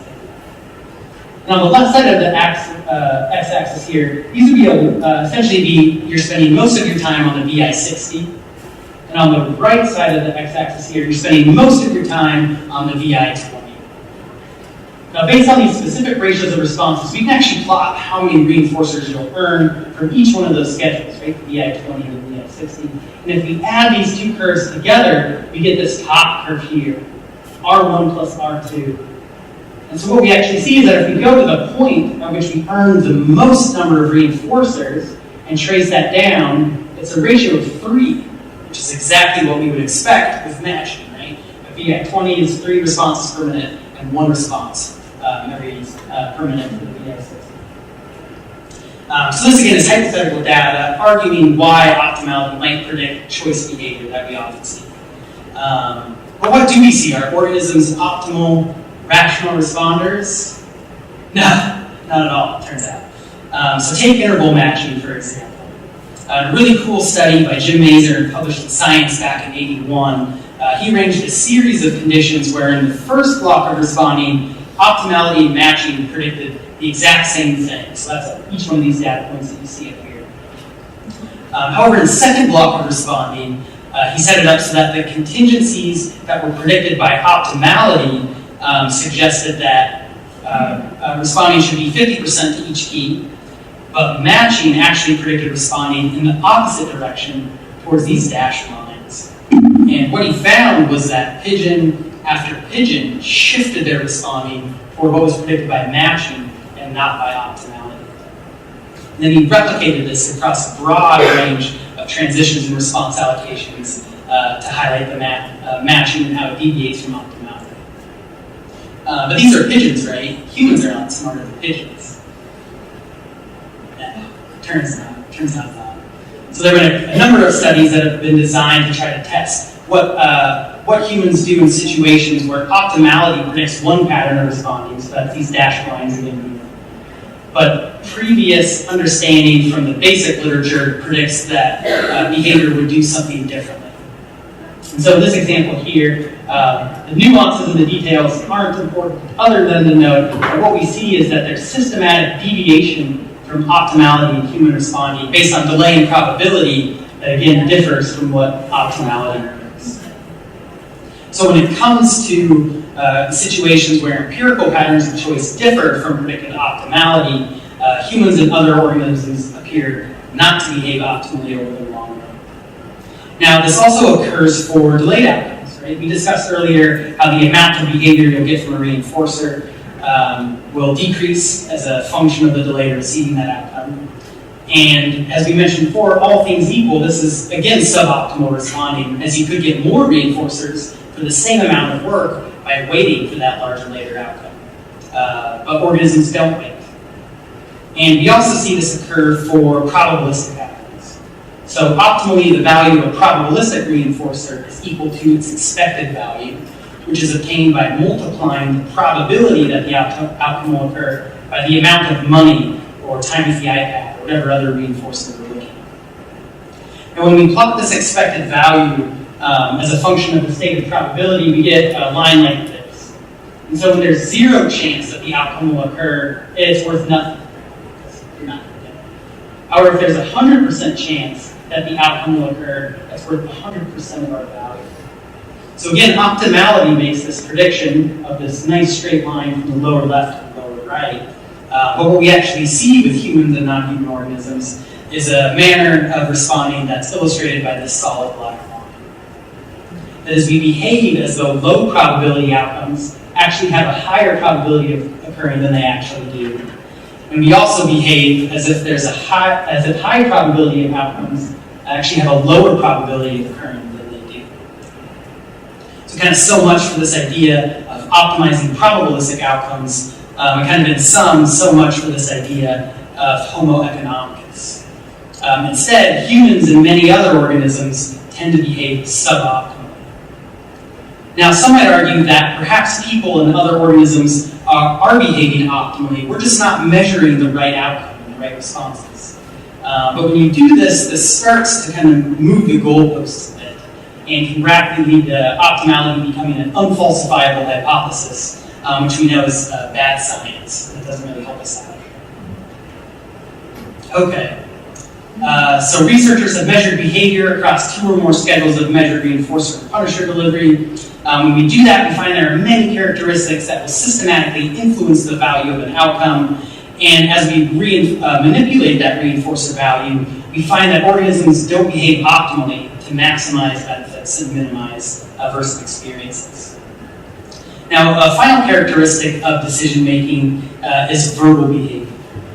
Now, most people here are probably pretty familiar with the differences between rule-governed and non-verbally mediated contingency-shaped behavior. Very briefly, that researchers have demonstrated that responding relative to these 2 classes of contingencies can easily be distinguished, that humans will emit behavior consistent with rules that are given to them or that they self-generate, and that humans will often follow inaccurate rules, but only up to a certain point. And so all of this suggests that the rules and the non-verbally mediated contingencies are interacting in some complex and dynamic ways to influence responding. The influence of verbal behavior actually gets even a little weirder than this. So in most rule-governed behavioral literature, humans are instructed on how to respond in a particular way, and then researchers observe the extent to which they follow those instructions. But researchers that are playing with verbal behavior and contingencies have also examined choice when the participants are not given a rule or told how to respond, but instead they're just given completely accurate descriptions of the contingencies, and then we measure choice. Then in a separate condition, we measure choice again when participants directly experience the exact same contingencies, but there are no descriptions present. And when these 2 are compared, these description and experience contingencies, we find that just adding verbal behavior into these choice contexts will manipulate their preferences for different outcomes. And kind of briefly, essentially what's going on here on the x-axis are the different session numbers. On the y-axis, this is the number of times a low probability option was chosen.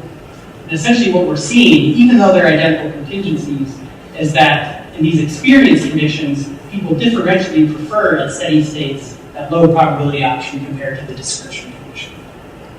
And just like your classic Java or JS study, 5 out of 6 pigeons will behave for you, the other ones does all sorts of things. But the presence of verbal behavior on choice also seems to depend on whether the participant makes repeated choices between the 2 outcomes or has only one chance to make a choice.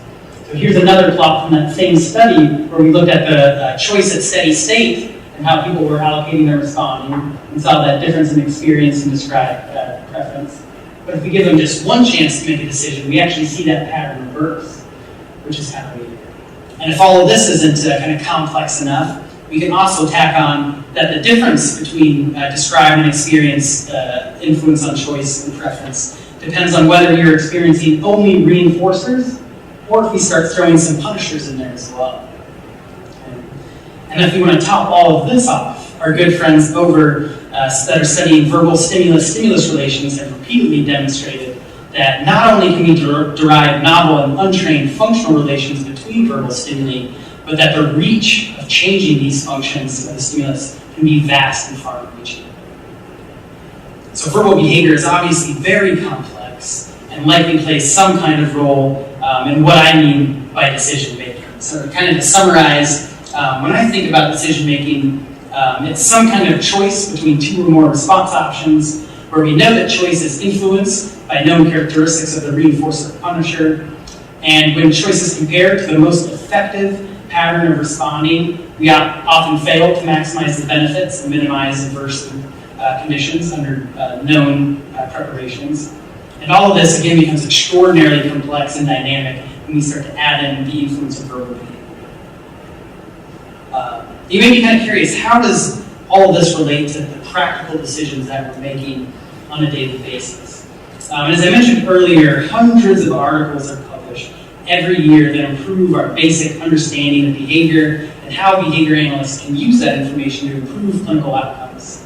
But for the thousands of articles that are published every year and the thousands of dollars that are spent on research, there's comparatively little that's actually spent on understanding how well we bridge that research to practice gap. So for example, the United States spends approximately $100 billion each year on biomedical research, which has led to absolutely amazing breakthroughs in medical science. But we only spend approximately 0.1 to 0.5% of those research dollars on systems and processes that actually allow healthcare practitioners to use those advancements. There's kind of an underlying assumption that, as a researcher, I love science, and my published science helps people. So of course people will automatically pick up my journal article and read it. But as many of us know, the contingencies surrounding healthcare delivery are much more complex than simply adopting the latest protocol from Java. Right? And so behavior analysis probably is no different. And as one example, a recent survey that we conducted suggested that most practicing behavior analysts report reading approximately 6 to 20 articles per year. So that's about 1 to 2 articles per month. And so even if we double that amount through CEU events and conversations with other BCBAs, there are still hundreds of published research findings that go uncontacted by each behavior analyst every year. So the question then becomes, well, exactly how are each one of us going about choosing those articles that we read? And more importantly, how are we going about translating what we're reading into our clinical practice? That is, kind of what does that research to practice gap look like in ABA generally, and especially for our topic today, for ethical decisions? The short answer really is that we don't know. We have no clue, at least in terms of the published literature. We don't really know how all of that stuff that we talked about that comprises decision-making that's playing some kind of role impacts our delivery of ABA services, as well as the ethical decisions that we're making. Fortunately, we're not the first people to think about this issue. In fact, there's a long history of research from different areas of healthcare that tackle precisely this problem. So, for example, the value and impact of specific work activities has been assessed in many areas of public health and healthcare delivery through what's called program evaluation. And decades of research have helped identify efficient systems for measuring the delivery of healthcare services and how those decisions within service delivery can improve healthcare outcomes. And what's cool is that they've actually gotten so advanced and sophisticated with their abilities that the techniques are now subject to using things like machine learning and deep learning and artificial intelligence to remove the healthcare practitioners from those points of decision-making where errors might be made and they can optimize patient outcomes. Now I do want to point out, because I do some research in artificial intelligence, that it's often portrayed in the media looking like this, kind of fun and futuristic and sci-fi, but it actually looks like this. There's people that are coding in the background, it's not just robots everywhere. And there's also often a lot of this, just yelling, trying to get the thing to work. But the point here really is that this stuff is already being done in healthcare, and there are already dozens of companies like TrackPed and EasyLab and stuff that offer relatively user-friendly software packages for bringing artificial intelligence into making that decision-making context in healthcare. Furthermore, behavior analysts have already published on how program evaluation can be accomplished in ABA context. And I highly recommend this article by Dr. Christy Miller that came out a few years ago. It's really, really great read if you're into this kind of stuff. In addition, our colleagues that specialize in organizational behavior management have published for decades on how to use behavior systems analysis to improve employee performance across a variety of occupational settings. Right, so in sum, we know that we're pretty decent at observing and measuring performance relative to organizational objectives. The trick to going this last mile will really be to aim that telescope back on ourselves and see just how optimal are our clinical decisions and the ethical decisions that we're making. What does that look like? How can we measure it? How can we improve it in the long run? Now, given the complexity of decision-making in ABA, obtaining ongoing, accurate, and reliable observations of BCBA decision-making will likely have to be done at an organizational level. Which means that obtaining leadership buy-in and ongoing support is obviously imperative. But thankfully, we also have research suggesting how that can be done. Now lastly, once we're able to get in and actually measure clinical and ethical decision-making, we'll also have to identify ways to examine how the decisions we make impact client outcomes. And often this research comes in the form of decision supports.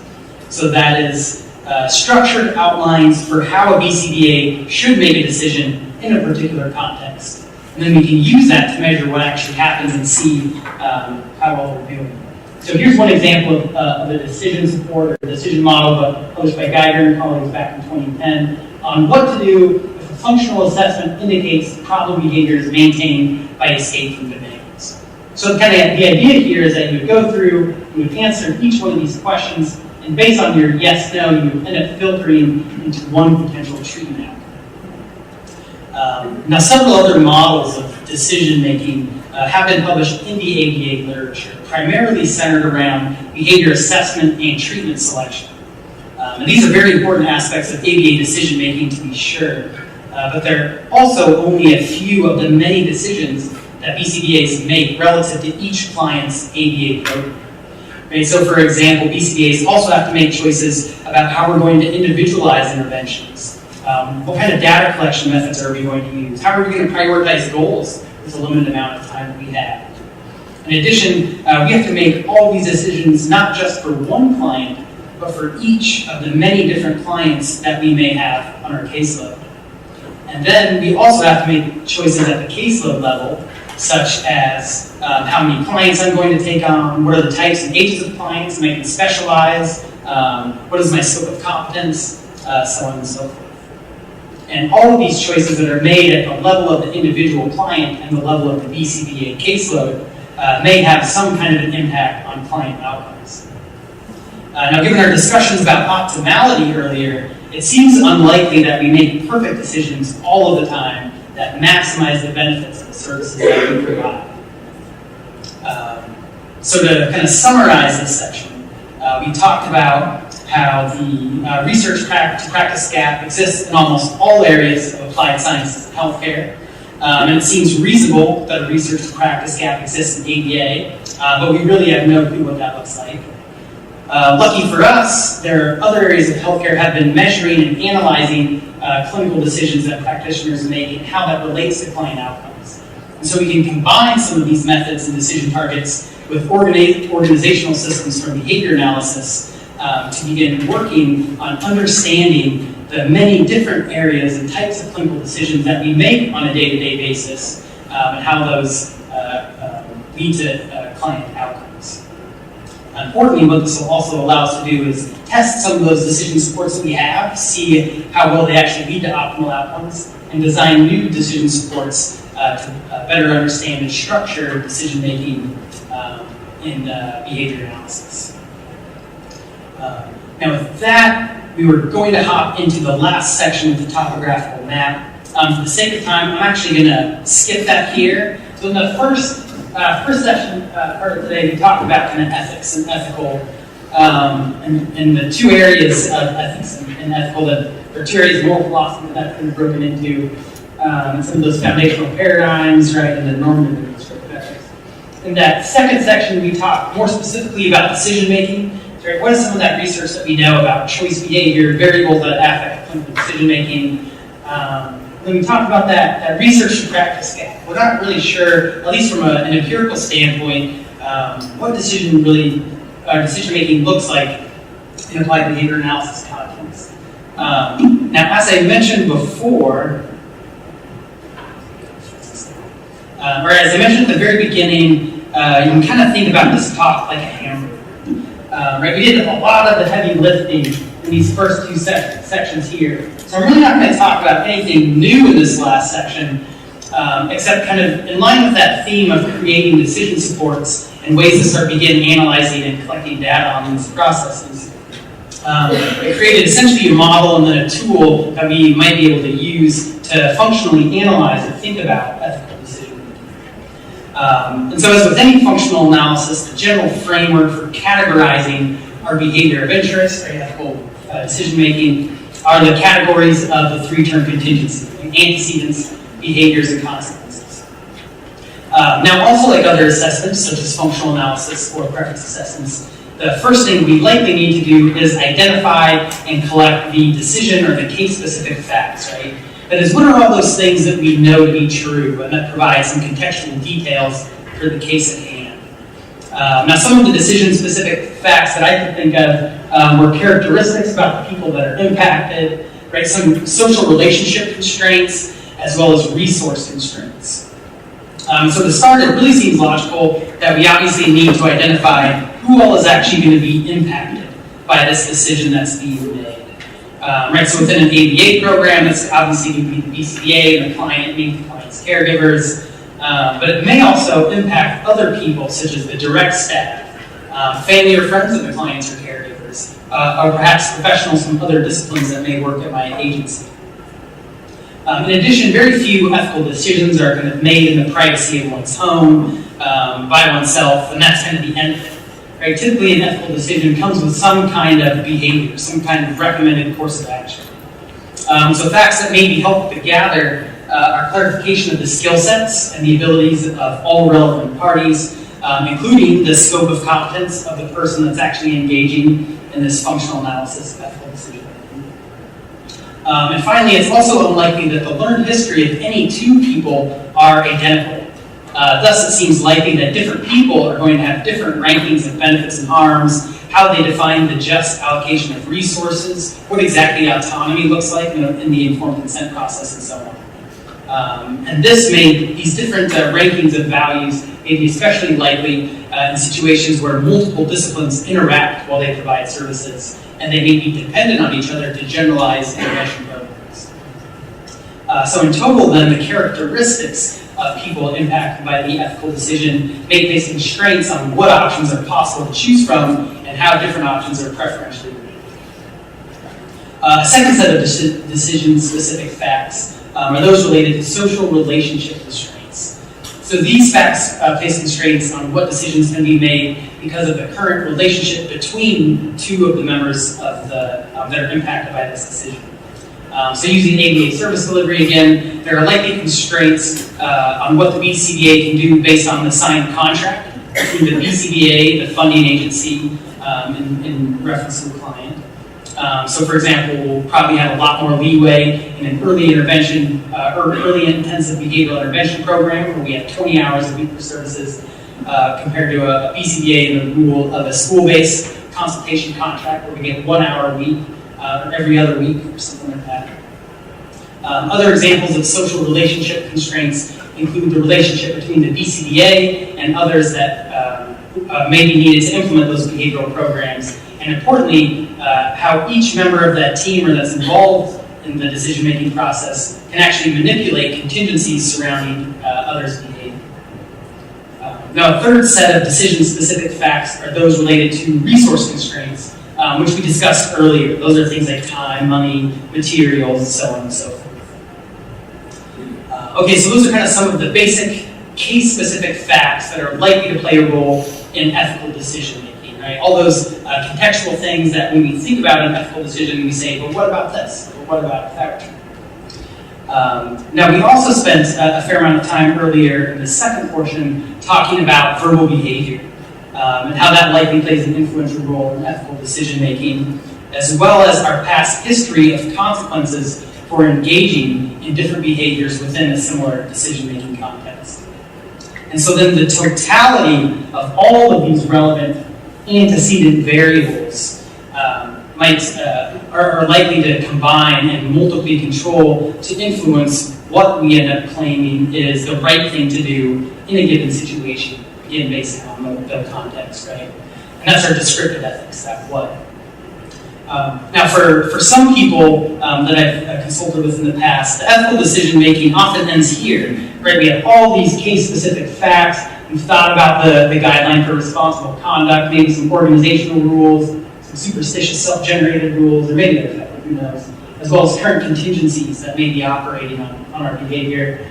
We decide what we should do in this situation, and that's it. Let's implement it, and we can move on to more interesting things.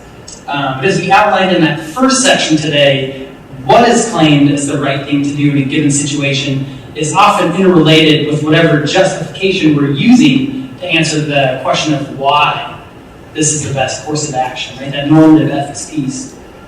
And in fact, when we add this normative ethics piece to our model, we've arrived at the general model that's accepted by many other fields, or many other professional fields, such as business ethics and clinical ethics. So these often get lumped under the category of intentions. So what was the person's intention when they engaged in that behavior? Well, it was to be virtuous, or it was to fulfill some duty to the guidelines, or because they're maximizing benefits and outcomes. But we previously also highlighted how descriptive and normative ethics are distinct responses, right? We may all agree on what to do, but not on why. We may all agree why we should do something, but not on what to do. Or we may agree on both, or we may disagree on both. Now, this kind of independence with a behavior suggests that descriptive ethical behavior and normative ethical behavior are distinct response classes. So that is, although each may be influenced by the other, they each have their own set of antecedent variables that may or may not interact to control descriptive and normative behavior. Right? So just like there are all sorts of rules and maybe contingencies that impact what we say is the right thing to do, there's also probably a lot of rules and past verbal behavior and contingencies about why we're saying something is the right thing to do. And because we know operant behavior is acquired, maintained, or reduced through the consequences that follow it, it is likely that descriptive ethical behavior and normative ethical behavior are also acquired, maintained, or reduced through the consequences that result from the ethical decision that is made. And what we know from behavioral processes is that then over time, these will then alter the verbal and contextual stimuli within that antecedent context. So the next time we face a client with this specific decision, we may make the same, a different, or some kind of altered behavior. So that is a brief 5-minute run view of a descriptive model for the functional assessment of ethical decision making. And I do want to say that there are some downsides to this model. The first is that it's a bit complex. There's a lot going on here, right? If you think about all the types of verbal behavior and contingencies and things that you would have to consider to actually engage in this functional analysis, that's a bit much. But I do think that this actually is one of its advantages. There are kind of 4 reasons I think it's an advantage. The first is that it's intellectually honest and it logically fits with what we know about operant behavior of verbally competent adults in dynamic settings. Right? We know that any one behavior is likely to be influenced by verbal behavior and past contingencies, as well as the current context we find ourselves in. That kind of makes sense. Same for this second operant behavior that we described. We're just going to link them together. The other thing is that I think this model, or the complexity, is nice because it has some face validity. There's a lot of ethical decisions are difficult. They're hard.